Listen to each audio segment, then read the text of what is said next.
This AgVision program is made possible through the generous support of Syngenta Seeds NK brand. The results you need, the freedom to choose. And by Farms.com. Ag news, market prices, ag careers, and farm real estate. You'll find it all at Farms.com. Well, since more value has been added beyond the farm gate, it should come as no surprise to anyone that the farm share of the total food expenditure is decreasing. The percentage of value contributed by farmers has decreased and will likely continue to decrease in the future. These are some of the words of David Sparling. He is the Executive Director of the Institute of Agri-Food Policy and Innovation and joins us once again. Welcome. Thank you, Kevin. Pleasure to be here. I'd like to, if I could, break this into two parts, this discussion. First of all, to talk about a number of the factors in the supply chain, primarily consolidation, that have affected farmers' incomes, and then switch over to some business models, some practical things that farmers can look at as they embrace new business models moving forward. First of all, looking at the trends then, on the consumer side. So we've seen a lot of consumers are becoming more demanding of diverse products, considering how farmers are producing it. That's becoming important. Fusion cooking as they blend different tastes and so on. Give me an idea of the type of farmer that can benefit from this kind of, do I have to be big? Do I have to be smart? Do I have to be small? What do I have to be? You have to be connected, really, is what you have to be. Okay. Because what you have to understand is what are those trends that are happening and how do they affect your farm and how can you link to those? So if one of the trends is locally grown food and high-end consumers who really want to get organics delivered to their door, then you have to be part of the system that can actually connect to that. And it doesn't mean you have to do everything yourself. Right. It just means you need to be part of some kind of a network that actually can do that. That may be linking to a distributor, or it may be driving it in yourself with a sort of co-op of a bunch of farmers who say, we're going to sell to these people, but we're going to give them a system that allows them to order really easily, which may mean internet, it may mean a telephone system. Okay. So it's a different model than what we've been used to in the past. Now, consolidation is playing a big part throughout the food chain. If I go on the retail side, you've primarily got Loblaws, Sobeys, Walmart. Mm-hmm. First of all, do you expect to see that consolidation continue? And second of all, if so, will that continue the downward price pressure on farmers? Yes and yes. It's a tough competitive world out there, and size does matter at pretty much every level of the supply chain, and retail are working very hard at getting bigger but also getting leaner, and so there's lots of price pressure. There's also pressure to adopt new systems like traceability, radio frequency identification, so that they can drive costs out of their supply chain. So on the processor side, same question. We've seen the same consolidation. Do we expect continued downward price pressure on farmers?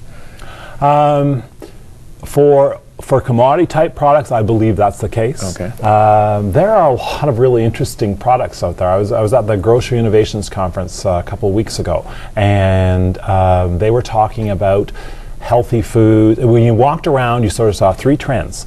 Healthy foods, you saw foods that were from different cultures, and also organic. Those things just slammed you in the face. You couldn't miss those as being really key across a variety of processors. And so what we need to think about is how can we be part of those? But there's going to be price pressure, absolutely. Yeah. Well, you mentioned a moment ago about organic being big. I guess maybe the fastest growing in the retail sector right now. It's very interesting. Another buzzword in that whole area is local. Yes. How do you size up the word local in terms of an opportunity for farmers moving forward? I think local is a really good opportunity for farmers. It's an opportunity to brand your product and differentiate it from similar products that come from other locations. And consumers do, especially higher end consumers, do tend to support local production. They view it as environmentally good because it doesn't have to be trucked around the world. They view it as supporting their neighbors, and they view it as healthy. So I think it's a real opportunity. It's one we haven't captured and capitalized enough on, and I think it's something we really want to look at in the future. Very positive. Okay, the consolidation factor as we moved toward producers, and this has been going on for decades, and obviously has a certain negative component. For the producers who are left, do we expect more consolidation, and what will that mean for the ones that are left? Yeah, you can expect more consolidation from the people supplying you and from the people you sell to and within the producer segment. Really? We're seeing larger farms are growing rapidly, and the number of small farms is shrinking. Now sometimes that's shrinking because a bunch of them are becoming bigger because they want to achieve more commercial scale. Right. Now to the $64,000 question. Okay. Because farmers ask, which is a good income. It would be actually for a lot of farmers. This is the question that farmers always ask, and it comes up all the time, and I get your perspective on it. And that this whole concentration and the market power that it results in, is it a significant factor in farmers' incomes right now? Yes. It's a significant factor for a couple of reasons. One, there is the whole aspect of market power, and when you look at the numbers, I have looked at the numbers, you see that supply management helps producers retain some of that power, and so there is some saving there. But in non-supply managed, the market power is quite obvious. But the other thing you see too is where products are sold closer to their raw form, producers capture more of the value. As you look at products that become processed and blended with other things and distributed in different areas, then other people are adding more of the value, and so the producer share continues to drop in those kinds of things. Right. Okay, let's switch over now, and let's look at some hard possibilities. I'll pretend I'm a farmer in Lucky Lake, Saskatchewan.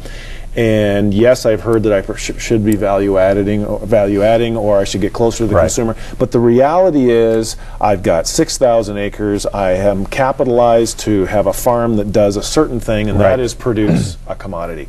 So I have a 5-10-year plan that says this is what we're going to do. We're going to stay in this business, and we may make small adjustments, but we're not going to do a lobotomy. So tell me, if that's my business plan, what should I expect over the next few years? What are the business models, business things I need to consider? Okay, a couple of things. One, commodities are going to be a huge part of the future for us, because whether you're talking food or bioproducts, we need a lot of volume and predominantly commodities. So as a commodity producer, what matters? What matters is predominantly cost, but not exclusively. And so I think one of the things, if you look ahead, what you want to do is try and create a product that's different from soybeans in other parts of the world. So if you're producing, let's say you're out there and you're producing canola and it's going to be used in a biodiesel, how can you modify that canola for Saskatchewan conditions to produce more of whatever oils work best in that biodiesel? If you're a soybean producer in Ontario, how can you create lines of soybeans that actually put in more of the characteristics that car companies or that auto parts manufacturers are looking for? And so the right kind of research and development to sort of tailor those to the local conditions, I think, is really important, to tailor to individual markets. I think that's an opportunity for governments to invest. That's an opportunity for marketing boards to invest. If you're a producer, you want to be adopting those as quickly as you can. You want to be connected to the supply chains that go there. You also want to be as efficient as possible, so new technologies that can help you reduce your costs or that help you increase your yields, you want to be picking those up as quickly as you can. Okay, now I have decided the opposite. I have a small farm. I have the ability to produce a valuable product, whatever it may be, so I'm going to stay niche. Okay, and I'm going to stay small. What advice do you have for me?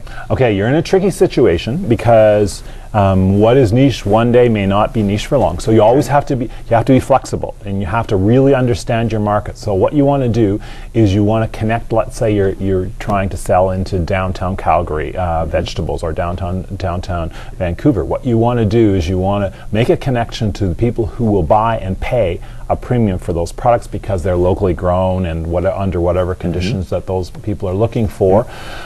You want to be able to supply them on probably a year-round basis, or as much. What you have to understand what their needs are. So you really, if they're looking for a product and they're happy to get it 4 months of the year, then you create a network, because you probably can't supply everything yourself, to collect product and to distribute to them. If they're looking for a year-round production, then you create some partnerships with people in other parts of the world, or you find sources of supply. There are farms who aren't very large who make very high margins, up to sort of 40%, the very top end, not all by any stretch. And so it is possible to make a good return there. Now the interesting thing is, if you're really good at that, you're probably going to grow. Oh, really? And so, okay. Because it just, if you're operating and you're supplying a market and people like what you're doing, they're going to ask for more, and more people are going to want it, and then you may need to bring in other farmers, but you may find yourself managing a distribution business instead of that. And that's a good thing. Yeah, I think that's an opportunity. You want to look for those.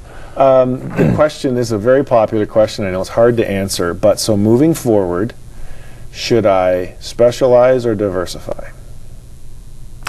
It depends where you are, but to me, I think you want to achieve a certain scale. If you're under $250,000, I think your goal should be to get up into that area. If you want to do this commercially full-time, I think that's important. Then if you're going to want to stay at sort of not too large above that, then I think you want to identify a market that is a little more specialized. If you want to continue to grow, there's a good chance in some cases you may be delivering vegetables into downtown Toronto, and you may be able to find niches that are really attractive, but actually you can sell millions of dollars worth of product. Okay. We've got time, I've got 30 seconds maybe to do one more. I think I have a competitive advantage that I may be able to brand a product. What should I be considering? Branding a product, you should be talking to somebody who can help you analyze whether your brand is going to be attractive, and how you should package that. I think that you want to really understand what your competitors are doing, and who is going to compete against that brand, and what advantages do they have, and then you say, okay, why am I different, and why would somebody want to pay for that difference? Okay. David, I appreciate it, shedding some light on what has been an uncertain but in many ways exciting future for agriculture. I appreciate your time. I appreciate it.